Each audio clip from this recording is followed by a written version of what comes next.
You played for two Hall of Fame coaches and very, very different personalities, very different ways of approaching the game and the way they went about things, but both extremely successful. Talk first about Lou Holtz. Again, you mentioned picking his brain, learning from him, and he was a guy, he's obviously going to demand the most out of you. I've had your former teammates on, and of course, the last time we spoke, I mean, Lou Holtz is one of those hard-nosed, old school, no nonsense. You better show up every single day and put your best foot forward, or you're not going to be playing very much. But just talk about, again, especially being a youngster. And I know you were a guy that obviously went through, and you're still going through a lot of evolution and a lot of growth. And I have to imagine Lou Holtz was a guy who certainly assisted you in that.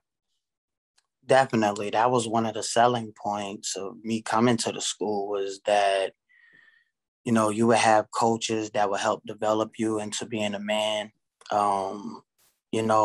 It really wasn't a lot of football that he had to sell me, it was more so talking about the state in general, the history of the university, the brotherhood, the love that you will receive from the fans. He sold the fan base.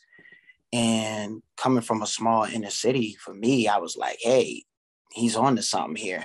And I knew of Lou Holtz when he was in Notre Dame, knowing he likes to run the ball. He likes to have multiple running backs in his offense.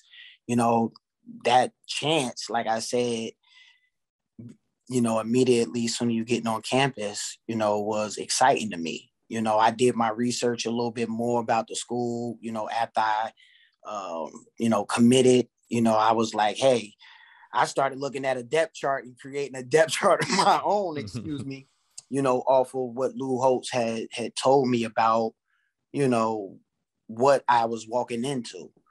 And, just his fatherly advice on, navigating through being a college athlete was more so what I took from him, more than being on the football field. Because what he did do for me on the football field was he challenged me.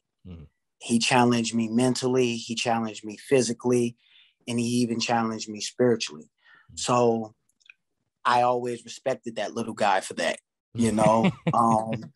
but when it came to what I really took from him was the fatherly advice, the caring for your athletes, for your players. They're human beings too.